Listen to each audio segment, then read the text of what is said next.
mga ka-DIY, magpalit tayo ng ating bike chain kasi wear out na yung ating kadena. Paano ba natin malaman na kailangan na natin palitan yung ating kadena ng bisikleta? Malalaman natin sa pamamagitan sa tools na ito. Ito yung tinatawag na bike chain wear indicator. Dito sa bike chain wear indicator, mayroon nakasulat na 0.75%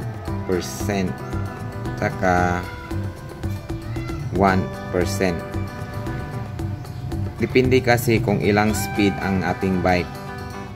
Yung bike ko nasa 11 speed. So ang gagamitin natin ay yung 0.75%. Yung 1% ginagamit ito sa 10 speed pababa.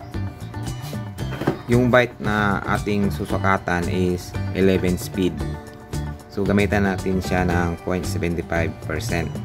Subukan natin kung pwede pa ba yung ating kadena. So ganito yung pagsukat ng ating kadena. Ang gagawin natin, itong dulo na to, ipasok natin sa roller ng kadena. So dito siya. Tapos itong dulo, titingnan natin.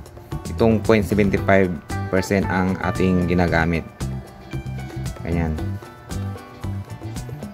So pag pumasok siya, ganyan.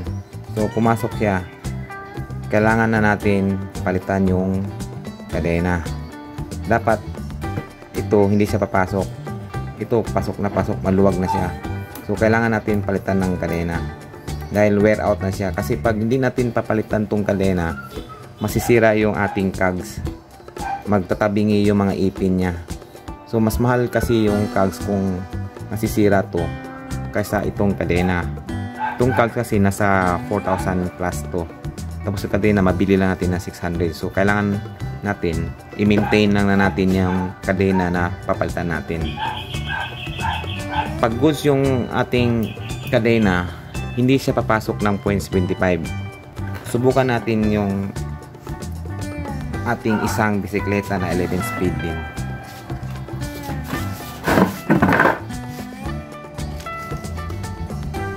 Ito ay 11 speed din. So gamitan natin ng 7.75%. Subukan natin kung papasok yung 0.75. So ganyan, hindi siya papasok. So itong kadena, goods pa to, pwede pa. Hindi pa natin kailangan palitan dahil hindi papasok yung 0.75%. Ngayon, papalitan natin ng kadena itong isang bisikleta natin.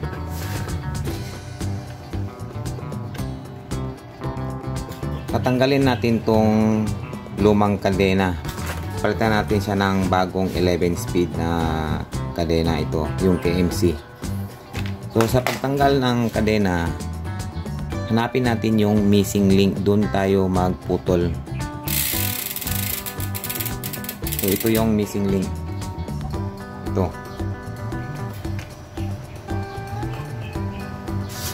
So ang gagawin natin, ibaba natin siya sa pinakababa na gear.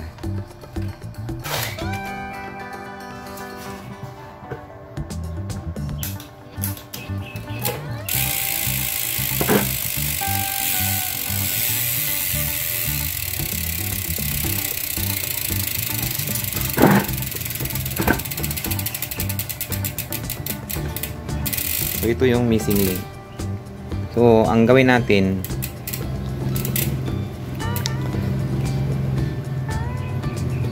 gamitan natin siya ng long nose. Ito.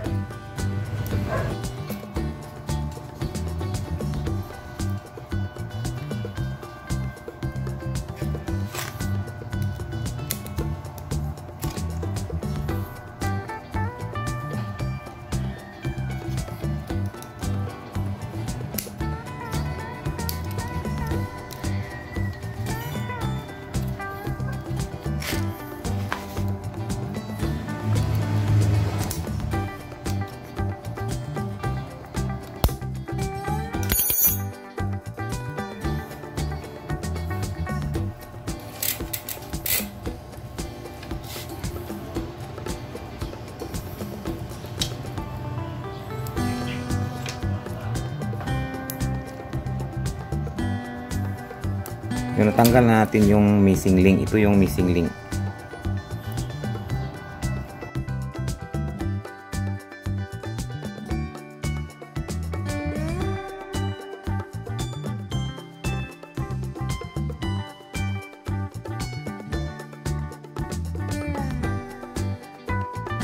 Ngayon, ipakita ko sa inyo yung ating dalawang kadena, yung bago tsaka yung luma.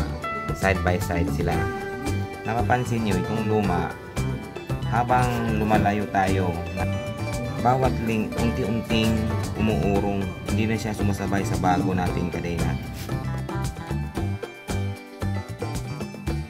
Ang nangyayari dito, itong lumang kadena natin, maging mas mahaba na siya kahit parehas sila ng kataas. Itong kadena natin nasa 19 link.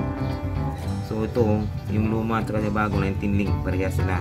Pero yung lumang kadena natin naging mas mahaba siya ng parang isang link. Kabit na natin tong ating bagong kadena.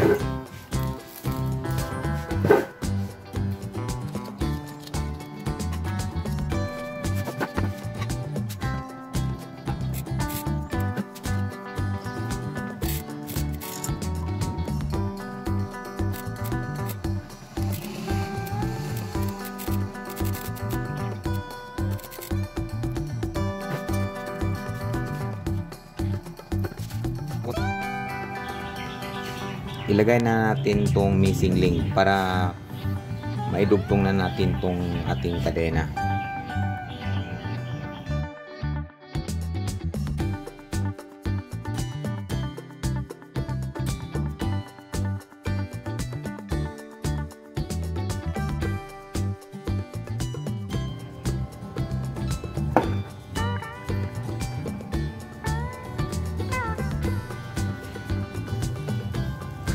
Ang gagawin natin para mag-lock to, kasi ngayon hindi pa siya nakalock.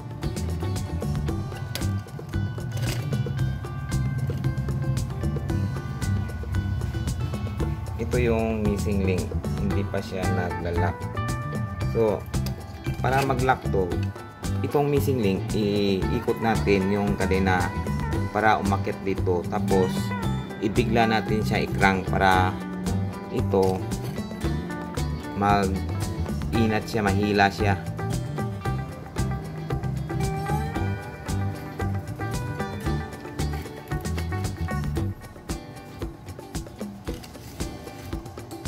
So, gawin natin, ikutin natin tong kadena. Ipakyat natin.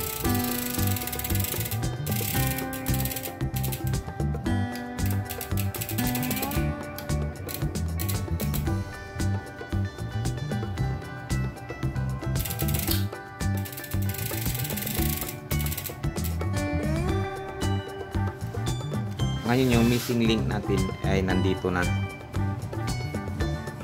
So hindi pa to nakalock.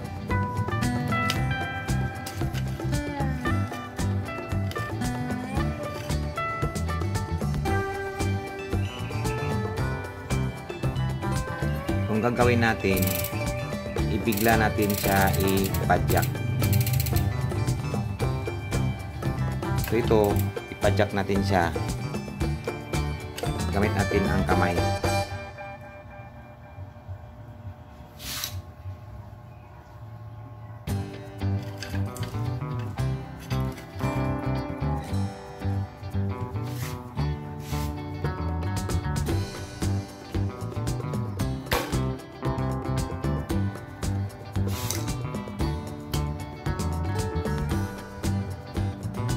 Yan, nag-lock na siya.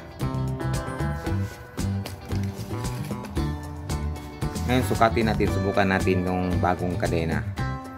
Gamitin natin ng 0.75%.